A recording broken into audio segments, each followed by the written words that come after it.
I think I've grown a lot, very independent. I know how to like make basic food. I know how to like manage my time. I know how to do a lot of things, which I'm very happy with. I have a running joke with my mom that she sent me here to get a cooking or to get like a chef's degree. Hello and welcome to the International Student Experience, a Swansea University podcast where we speak to students from around the world who've chosen to study here in the UK. I'm your host, Dav Turner, and today I'm joined by Youssef. Hi, how are you? So, nice easy question to start with. Can you tell us your name, where you're from, and what you're studying? I'm Youssef Mohammed, or Youssef Goma. I'm studying media and communications. And I'm from Egypt, and I live in Qatar. So what was your educational journey like before you came to Swansea? Started off school normally, and then around grade 7, I switched into a British system, into like GCSEs, and then did A levels, and then and then I came here, and I did a foundation year last year in Swansea in the college, and I'm a first year now. Was it in Qatar or Egypt you did your studying? I did it in Qatar. I was born there. I've lived my whole life there. Okay. How did Swansea end up on your radar? So for the past 4 to 5 years, my sisters have been studying film and media and journalism and that sort, and they had gone to a university in Qatar. And since they kind of started, I've been very interested in it, and I've been volunteering, and I've been all I could do to be part of it. And when it came to start applying for universities, that I had applied to the same university I had gone to, and I had gotten accepted, but something had changed, and I couldn't go in the end. So I started looking at other universities. Swansea was one of the main ones I was looking at because I had met staff there so many times in university fairs, in so many different things, and they've always been so helpful and open. And the first time I had applied for the university, I actually had gotten rejected, and then I had gone to another university fair, and I met them again, and they were like, "Oh no, you need to do the foundation year in the college." I was like, "Oh, okay," and then I had applied for a foundation year, and I'm here now. When did you go to those fairs? Like, what point in your journey? Did you know you wanted to study abroad when you went to those fairs? So my options really were to study in Egypt, or that's kind of, my options were I didn't have as many options as I think a lot of people did, because there's not a lot of universities in Qatar that would do like media or film and stuff like that. There's really the one or two. So my options were to study in Egypt or go abroad, which I really looked forward to going abroad. So there was a lot of places that I wanted to go. I looked in places like Switzerland, America, but I think the UK I just thought would be really nice. So the first person in your family to study outside of Qatar, what was that like at home? How did that decision go down with your family? Yeah, so my dad was looking forward to it. My dad always wanted me to study abroad. That's always kind of also what he wanted to do, but he couldn't. Okay. When he was younger. He couldn't. He had to study in Egypt, but he was very much looking forward to me studying abroad. He thought it would be really good. And then my mom was kind of on another scale. She didn't want me to leave. I'm her only son as well, so she didn't want me to leave. She tries to get me back anytime I can. But yeah, I think they're both very happy that I'm here, and I'm very happy that I'm here. How have they been since you've been here? Has your mum in particular calmed down a little bit? Is she a lot more comfortable with you? Yeah, I think she's. In the beginning, it was kind of like he's not gonna be able to make food, or he's not gonna be able to live, or his schedule, or his exams and stuff like that. But last year went pretty well, and this year I'm doing pretty well. So I think she's a lot more comfortable. In a weird way, I think I've gotten closer to her. Okay. Because maybe when I lived at home, maybe I wouldn't talk to her and have long conversations with her as much, because I'd see her every day. But now every time I'm on the phone with her, or every time she's calling me, I'm having a conversation, a long conversation with her, because we don't live together anymore. Yeah. So in a weird way, I feel like I've gotten a little bit closer to my mom. Did you expect that? Did you think that might be something that would happen?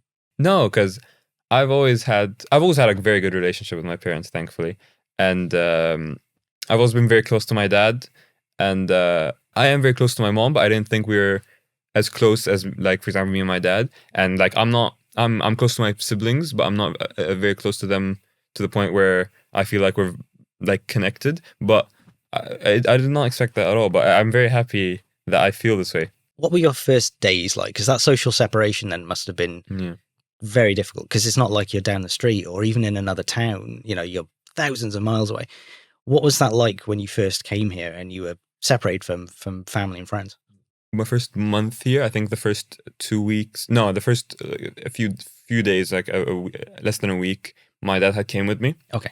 And there was a whole thing about it, and he was like, "I want to come with you." I'm like, "You don't need to if you don't like. I can do this on my own." But I'm very thankful that he came with me, and he kind of like had me just like he came just to make sure I'm good and like to set me up and make sure that I'm in my dorm and I'm good with uni. But yeah, that was really nice. And then when he kind of moved, it was kind of like this realization that like I'm alone in this country, in this continent, and I'm like, maybe like a year or two ago, I couldn't have even thought I was gonna be here. Yeah. Even right now, like if you asked me last year if I was gonna do a podcast or if it was gonna be cameras in front of me, I wouldn't have expected it. Are you pleased with that growth? Like, because obviously it's a journey, and you're still not all the way through it yet. Are you happy with what being here has meant for you to grow as a person? Yeah, I think, like, other than studies, because like the main reason I'm here is for a degree and to get an education. But other than that, I think I've grown a lot more independent. I think I was dependent on a lot of people when I was living with my family, and I think I've grown a lot, very independent. I know how to like make basic food. I know how to like manage my time. I know how to do a lot of things, which I'm very happy with. I have a running joke with my mom that she sent me here to get a cooking or to get like a chef's degree, because I'm always just on the phone with her and like, how do I make this? How do I make that? So yeah. I suppose you have to learn how to do that very quickly, don't you, Yeah. when you're living in the accommodation. So what accommodation are you staying in? So last year when I was studying in the college, I was living in Bay, and I really enjoyed it. And I think if I had continued my studies in Bay, I think I would have stayed there. But right now I'm in just like an independent Private housing. Yeah, private housing. Yeah. It's all right, but I don't know. We'll see what I do in the next few years, I guess. I think a lot of people have told me how good like student accommodation is, and my main idea is I kind of wanted to live off campus, because I felt like living on campus was nice because close to all my classes and stuff, but I felt it was very secluded off the rest of like the city. Yeah, I think living off campus is really nice. So I don't know where I'll be living next year, but we'll find out. What was your accommodation like in the first year? It was really good. I think Swansea in general does very well when it comes to like making sure people are comfortable. With like my accommodation, there was a male only option, there was a non-alcoholic option, there was a quiet option, stuff like that, and it was very good. I had like 4 or 5 flatmates. I was good with all of them. We were all very similar. We became good friends with them, and yeah, it was nice. Did you know those accommodation options were available before you applied, or is that something you found out when you got here? No, yeah. So while I was applying, when you apply, you get to check off points and like what you'd rather have and like your priorities. So I was like, I prioritize like having my own bathroom, or I prioritize having a non-alcoholic option, stuff like that, and it was really good. Is that something you were looking for studying abroad, or is it just a happy thing that you could do here? I think for a lot of people, that, like for example, my dad, I think he would have had a lot more problems if it was an alcoholic dorm, or if it was a mixed dorm, especially. Personally, I don't think it would have been a huge changer if it wasn't there, but I think it was very helpful to like ease and like have my parents at peace. Useful options, especially for international students. Yeah, and people with like different cultures and religions.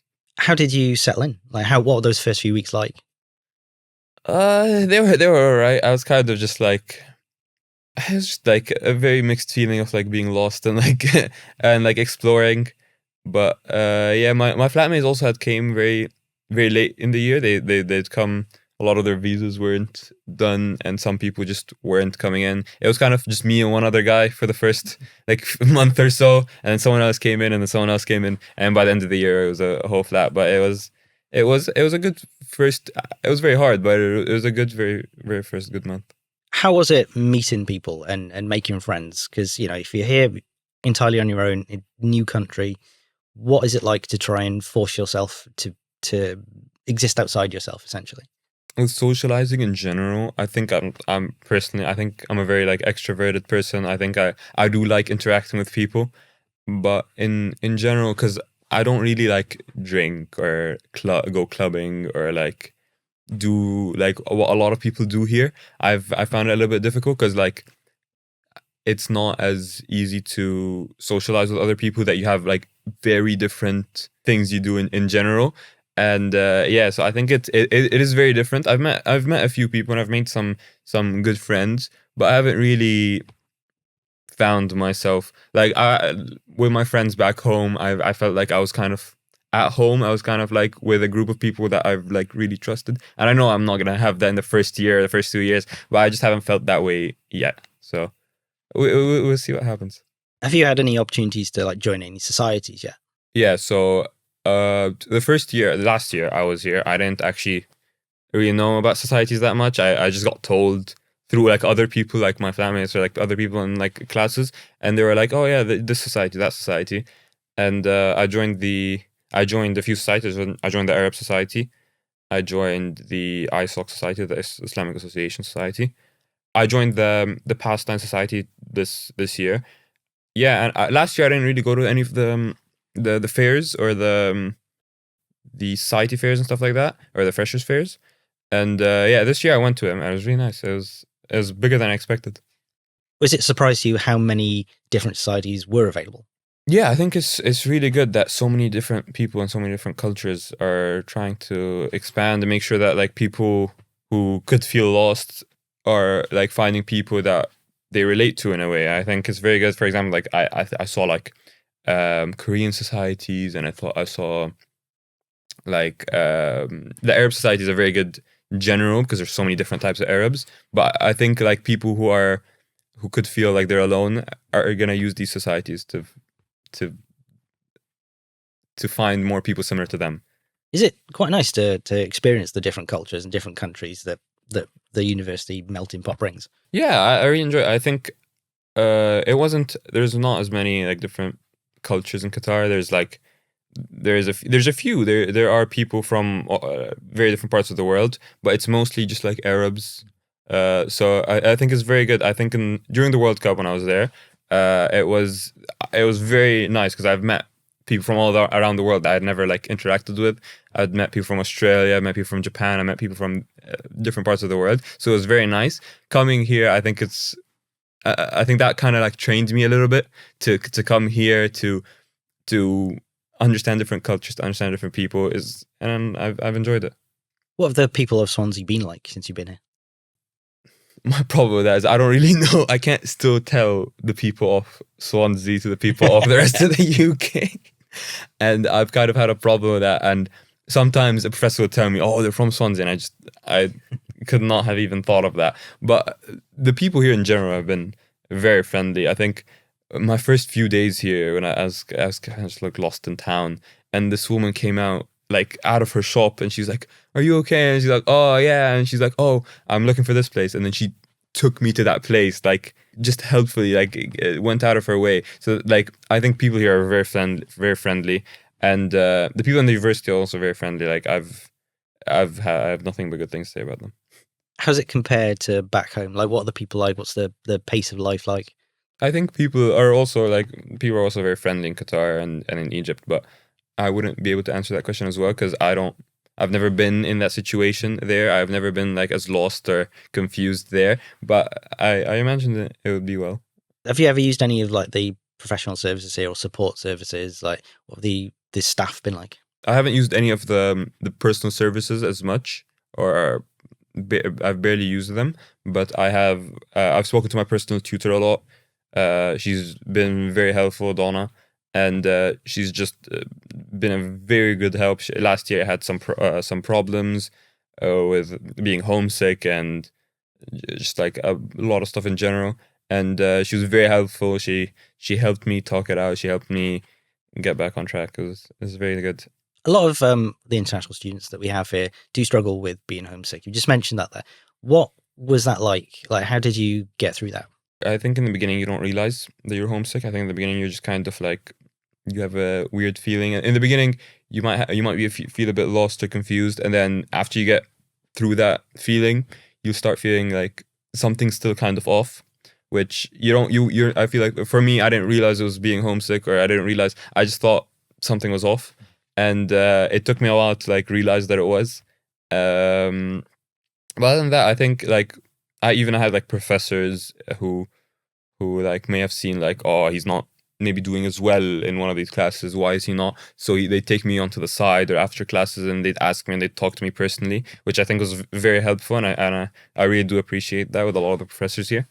But yeah, I think the main problem with being homesick right now is like, in the beginning, you're not going to really know how it feels. You're just going to feel it. So I think that's the most important part of dealing with that. So it's important to monitor how you feel and be aware of yourself. Yeah. When it came to the fairs, you mentioned the international fairs when you met people from Swansea.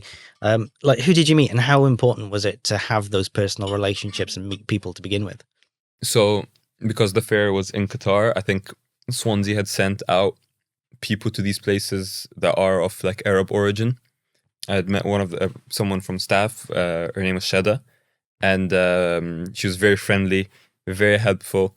And I think another reason my mom was like, let me come here is because my mom had a very long conversation with her. I think she's still in contact with her, and she's always kind of been like I don't want to say like a big sister, but like she's been a very like person who I feel like has very much cared for me, even when I've had like trouble in like outside of uni, for like in the UK, problems with like my visa, problems with my passport. She's been very helpful, and she's great. And I think people like that are like what makes parents feel comfortable to send their child to a different country or a different continent.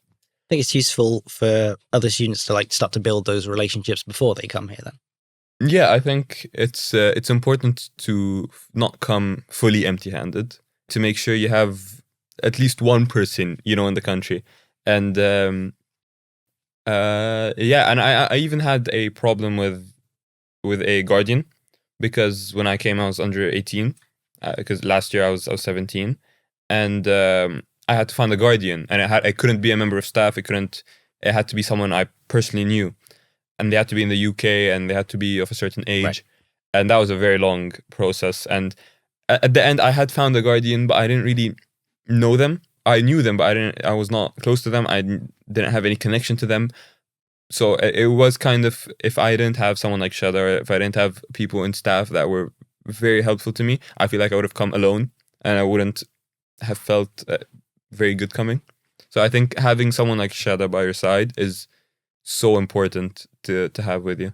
Is your experience with Shada, is that like a good representation of other staff here? Is that kind of the vibe that the other staff bring, like that people always want to help out? Yeah, I think someone like that is a very good example for the university. And I think a lot of the other staff in the uni have been very helpful. I've had professors come up to me personally and ask me where I've come from or why I've picked my course, and they've tried to make a personal connection other than being my professor, of making me feel like, oh, this person who is teaching me, who clearly wants me to succeed in life, does actually want me to succeed in life, because they do want me to they do want to know my interests and why I've done this, or why I've done this for an assignment. So I think a lot of people here are very good when it comes to being supportive, and a lot of the staff here are very good. Yeah. What was your experience like in your foundation year? What was it like coming in through and using the college? With the foundation year, I am very happy to do it. I've done it because my options were really go to America and do 4 years, or come to the UK, do a foundation year, and then another 3 years, which in hindsight sounds the same, but it's really not. As a foundation year, is like a lot of like the basics. It's like referencing, how to write, how to like do your basic media training, stuff like that. And I found it very useful, especially coming in now, where I feel like I have just a little bit of knowledge of like everything we're doing. It's like I'm not coming in as like an empty, like I know a little bit of what I'm doing and everything, and I think a foundation year is really good for that. You recommend it to other international students to come in through the college? If you had asked me before I had done a foundation year, if I would have rather done 3 years instead of 4, I would have definitely said 3. But and I think it is a better choice to do 3 years, because at some point you're going to be caught up, and especially if you're first year, it's very normal. I'm still confused on what I'm doing. It's very normal, and a lot of professors do tell us that it's okay to not know what you're doing. It's okay to be confused right now. You're allowed to feel it like that, and I think that's really good to have in your mind in the first year. If you don't need to do a foundation year, in my opinion, I think you don't have to do one, but I think it is very helpful, and it's not like something that would stop you. If you're thinking, I want to go to uni, but I don't want to do a foundation year, that shouldn't be a reason why you don't want to go to uni. What's the biggest difference then? Like, what does that foundation year set you up to do? I think it was just a lot more of the basics of like how to, like the switch of school to university, which I think is very big, and a lot of people don't really talk about it. That this isn't school anymore. This isn't 40-minute classes or studying chemistry and biology and physics. It's stuff that you actually might use in the real world, of writing or like referencing or writing emails, for example. That was just a very basic thing that I never knew how to write a professional or a good email to like a staff member or to a colleague. So I think that's very useful that they taught in foundation year. Like I also never did like essay writing in school. And I think that did really well with like, oh, you have to write 1,000-word essay. I'm like, oh, that's a lot. That's a lot of words. I just never got used. Like I had never thought about it, and that made me get used to it a little bit more. So you've experienced life on both campuses now. What is campus life like? On Bay, it's very different to Singleton. I think on Bay it's a lot smaller. It's a lot more like homey, and I think it's a lot more like relaxed, because there's like a lot less people.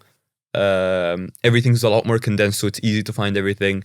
With Singleton, it's very different. I think it's a lot of people, and then Bay's also a little bit newer, so there's that. But with Singleton, I think what I really like about Singleton is there's so many people, is that it feels like it's a huge campus. It feels like, if you ever see like college life or like university life in films, where it's like people just walking around, it's like that's kind of what I had.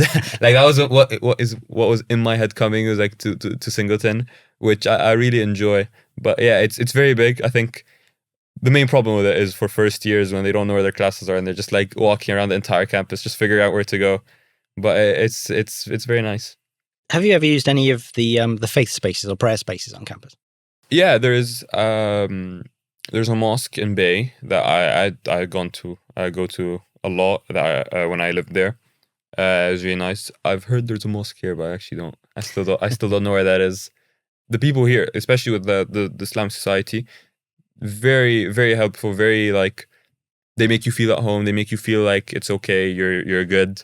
Yeah, especially when you used to go to like Friday prayers and stuff like that in Bay, it was very relaxing. It was kind of just like an English translated version of being home. So it's very nice.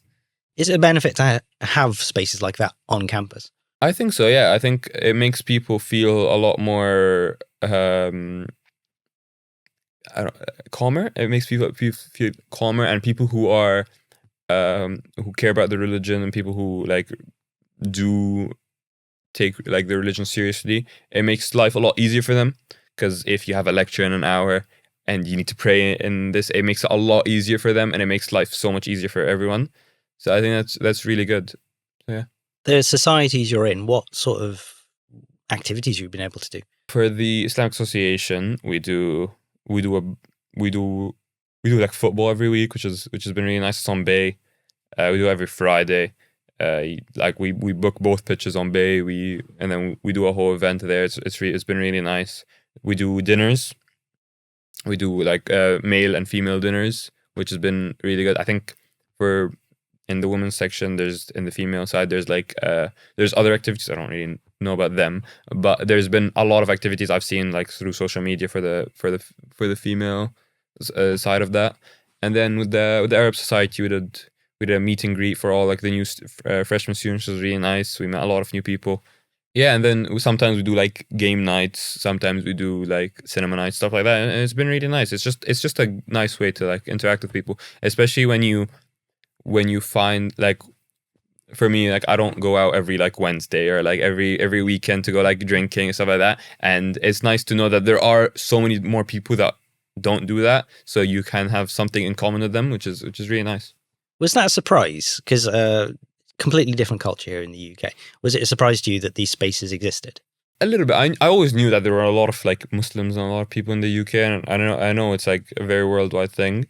I know it might sound stupid, but I was kind of more surprised. I didn't realize how much people here like partied and and drank. I knew it happened, and I knew it was like a very normal thing, but I just didn't realize it would be this big of a thing. But it's nice. I think it's, yeah, it's really good, and I think the societies here have been very helpful for that. Yeah. Does it help with your parents knowing that these societies are there and you aren't surrounded by this drinking culture all the time? I think it does put them at ease for a bit, and I think it's good. But then there's also like when they find out, like I have like friends who drink, or like I have like close like friends of me who like go partying, and they're like, oh, they still think of like the bad sides of being here, and I'm like, I'm okay, I'm not gonna do anything, don't worry. And it's like I think the fact that they know there's so many people here who are like me, who are international students, who are Egyptians, who came from Qatar, like stuff like that, I think that puts them at ease a lot. Have they got any intentions of visiting you anytime soon? I've never had a straight answer from them. My dad's visa just expired. Every time I've asked them, they've kind of joked about coming when I graduate. But that's kind of, I'm like, no, you're coming before I graduate. I'm trying to get them to come in the winter if they can. Okay. But we'll see. Have you got any plans to go home and see them? I'm either planning on going in the winter or in Easter, as I got 2 breaks, and then I go back in the summer, which is really nice. But yeah, nothing's set in stone, but I'm looking forward to that. Is it helpful to continue with those connections at home? Does it help with the homesick? Does it help with settling in, knowing that your family are back home and they're only a phone call away now? Yeah, I think it's very important. I think for a lot of people who may not be as close to their family, or like who's not as close to their parents, like I even have like my parents like waking me up for lectures, even though I'm like already I've been awake for like an hour, and they're like, "Oh, have you woken up for your lecture?" I'm like, "Yeah, you don't have to call me to wake me up." I'm like, and they're like, "No, we just want to talk to you." I'm like, "Yeah," which is like a very nice thing. It's like it's a nice like excuse to make sure you're talking to your parents. Like it's a very nice reason to be talking to your parents, and I really enjoy it. Do you think other people would benefit from maintaining those connections back home? I think it's really important to always have a connection with your parents or your family or your siblings. And I know a lot of people have like very big families. I've met a lot of people here who have like huge families, and it's always impressive when they're like, "Oh, I know everything about this brother and this sister and this brother." I'm like, "Oh, I barely know like my sister's like work." I'm like, "Oh God." But yeah, I think it's really important to have a connection with your like siblings and with your parents. I know it's early days, but what would your plans be after your course? I want to major in film, and my idea now is I think I want to do a master's. I don't know if that would be in Swansea. I don't know where that would be, but it will be in Swansea. But I want to do a master's. We'll see if I change my mind or how that goes in the future. But yeah, and I think my dad wants me to stay here after university, and my mom doesn't want me to stay here after university. But that's a whole other topic that we'll see in a few years. We don't have to talk about that now. I think personally, I want to go back. Maybe I'll change I don't know, but I think living back home is a lot nicer, or like a lot calmer for me. The way I imagine it is like my sisters graduated back home. They did a year in industry back home. They did all of that, and they're working right now back home. And I want to do something like that. I think I want to work in a country that I know, in a country that I feel like not belong, but in a country where I feel like I'm from. Yeah. So film is definitely your passion then. So yeah. Anything in particular within film? Because that's quite a wide, broad stroke of an industry. What is your passion within that? I'm not 100% sure yet, but my oldest sister works in producing, and I've always been on set with her whenever I can. Always try and get as much volunteering as I can do, or try. Just even if you're not doing anything, it's just good to be on set to like just see what's happening. You'll pick up one or two things, which I think I have. But I think I just enjoy the art of just like starting from scratch, making it into an actual film or making it into like a full thing, which I really enjoy. But I don't know what I'll do in the future, but that's kind of where my head's at right now. Have you found anything in your course yet that was entirely new that you've decided, actually, this is really cool? Or have you been able to find something new? I didn't think I'd enjoy the journalism classes as much as I thought. I am enjoying, because with being a first year, you have to take a spectrum of everything. Yeah. So I've had to take a PR class, I've had to take a journalism class, and I've had to take a film class. And I didn't think I'd enjoy the film classes, the journalism classes as much as I thought I would. And I am enjoying it a lot. How are the lecturers here? Like, are they quite experienced? Like, do they come from like a working background? What's it like interacting with them? I think the lecturers here it's a very good spread of different people, especially with like people who have. It's a mix of people who have so much experience in teaching, and people who have so much experience in work, and people who have so much experience in the outside world. And like, for example, my delivering and decoding the news lecturer, she has so much experience working in the BBC, or she has so much working experience working in the news in general. So she knows what's going on in newsrooms, or she knows what's going on in this or that or this. And it's always very interesting to hear stories from behind the scenes and stuff like that. I think that's really good. And then we have another lecturer who comes from an African background, and that's her. That's what she teaches, and that's what she wants to like work on. Yeah. And it's always very like good to hear about that. And then for one of my film lecturers, she is her main focus is Eastern European films. So we're kind of going away from Western Hollywood films, which I think is very much done in film classes. I think that's like the main look. We go into Eastern European films that are a lot older, or international films like a South Korean film or an Arabic film, which I think we've looked at, and I think it's very good to have that kind of really big spread of people. Right. So last question for you. What advice would you give to any student who's considering leaving their home country and coming to study here in the UK? My dad gives me this advice a lot, is just like try and live your life, which I'm kind of just not doing right now. Make sure if you come with a set of ideas, you leave with the same set of ideas, the important culture, the important religions that you have in your life. Make sure you try and grab, in every country or in every place in the world, there's going to be bad things. And in every place there's going to be good things. Make sure you try and grab as much of the good things you can grab, the education, the being independent, some of the culture here. Try and grab as much as you can from that, and try and I'm not gonna say try and stay away from the bad stuff with that, because that's so obvious, but like try and just be yourself. Try and like live your life. I don't know if that's good at all. I feel like it's just... Is it important to you to have like a core set of ideals and principles? I think it's really important to have beliefs in certain ideologies or certain like ideas, and I think it's important to stick to them. And I think it's important to. I also think it's important to not knock yourself down if you've done something wrong, or if you've done something wrong in this. Like if you have a belief in something, and you might have done something wrong. You might have. I don't know. I'm trying to think of an example. I can't. But it's important to not. It's not the end of the world. You'll get back up. You'll do this. You'll do that. But I think it's important to have self-confidence in your stuff like that. Brilliant. Thank you, Youssef. If you've enjoyed this and want to find out more about studying in the UK or listen to the other episodes in this series, please visit our website swansea.ac.uk/international.